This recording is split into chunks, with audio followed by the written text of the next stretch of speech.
এবছর পশ্চিমবঙ্গ এবং তামিলনাড়ু সহ 5 রাজ্যে বিধানসভা ভোট। আমরা আজকে কি দেখলাম? কেন্দ্রীয় বাজেট পেশ করার আগে তামিলনাড়ুর কাঞ্জিভারাম শাড়ি পরে বাজেট পেশ করলেন কেন্দ্রীয় অর্থমন্ত্রী। যদি বাংলার দিকে নজর রাখি, বাংলার জন্য তেমন কোনো ঘোষণা নেই, বাংলার শাড়িও পরলেন না কেন্দ্রীয় অর্থমন্ত্রী। এই জায়গা থেকে অনেকেরই প্রশ্ন, এটা কি কৌশলে কোনো বার্তা?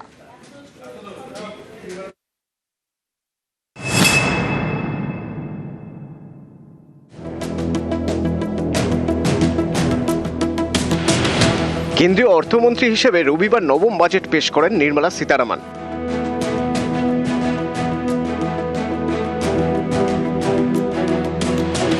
এদিন অর্থমন্ত্রীর পরনে ছিল মেরুন রঙের কাঞ্জিভারাম, তাতে সোনালী জরির কাজ। 2025 সালে বিহারে ছিল বিধানসভা ভোট।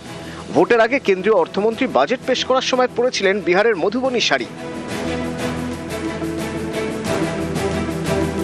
এবছর পশ্চিমবঙ্গ, তামিলনাড়ু সহ 5 রাজ্যে বিধানসভার লড়াই। তার আগে কেন্দ্রের বাজেট। এবার নির্মলা পরলেন তামিলনাড়ুর ঐতিহ্যবাহী কাঞ্জিভারাম শাড়ি। এতেই অনেকের প্রশ্ন, ভোট তো বাংলাতেও, কিন্তু বাংলার তাঁত বা অন্য কোনো শাড়িতে পরলেন না নির্মলা। এটা কি কৌশলে বার্তা? আমি প্রথমত তো এটা মনে করি না যে যে রাজ্যের ভোট আমার সেই রাজ্যে শাড়ি পরতে হবে। এটা মনে হয় যে তার থেকে বেটার তামিলনাড়ুর শাড়ি উনি পরেছেন, কিন্তু প্রকল্প আর সুবিধে আর বরাদ্দ বেশি করে পশ্চিমবঙ্গকে দেওয়া হয়েছে। 2019 সাল থেকে বাজেট পেশ করছেন নির্মলা সীতারামন। এ নিয়ে টানা 9 বার, এক একবার এক এক রকম শাড়িতে। 2019 সালে প্রথম বাজেট পেশ পরেছিলেন অন্ধ্রপ্রদেশের মঙ্গলগিরি শাড়ি। করোনার সময় 2020 সালে গাঢ় সোনালী রঙের শাড়িতে বাজেট পেশ করেন নির্মলা। অনেকের মতে এই রং ছিল নতুন শুরু আর আশার প্রতীক। 2021 সালে পরেছিলেন তেলেঙ্গানার পচমপল্লী শাড়ি।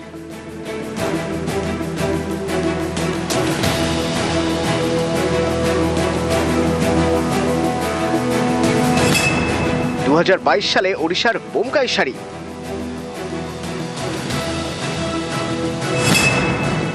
কর্ণাটকের বিখ্যাত কাসুটির কাজ করা শাড়ি পরে বাজেট পেশ করেন অর্থমন্ত্রী।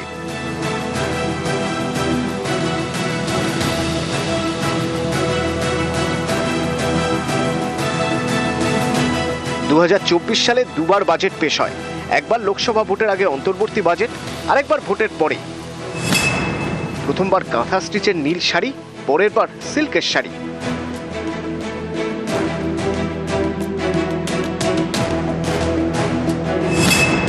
2025 সালে বিহার ভোটের আগে পরেছিলেন বিহারের বিখ্যাত মধুবনী শাড়ি।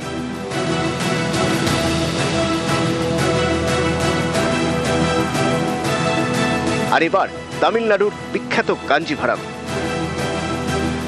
অর্থমন্ত্রী নির্মলা সীতারামজি অত্যন্ত একজন ডিগনিফাইড ভারতীয় মহিলা, এবং তিনি যে শাড়িগুলো পরেন প্রত্যেকটি শাড়ি আমাদের তাঁত শিল্প বা তাঁতিদের যে আমাদের যে ক্রাফট, যে আর্ট, সেটাকে উনি তুলে ধরেন। বিহার ইলেকশনের সময় বাজেটে যদি উনি মধুবনী শাড়ি পরে থাকেন, আর এবারে তামিলনাড়ুর ভোট, কেরালার ভোট এবং পশ্চিমবঙ্গের ভোট, যেখানে আমাদের 3টে রাজ্যে যেখানে সরকার নেই, সেখানে যদি উনি তামিলনাড়ুর শাড়ি পরে থাকেন, আমার মনে হয় যে এটা ওনার পছন্দের বিষয়। নিউজ 18 বাংলা।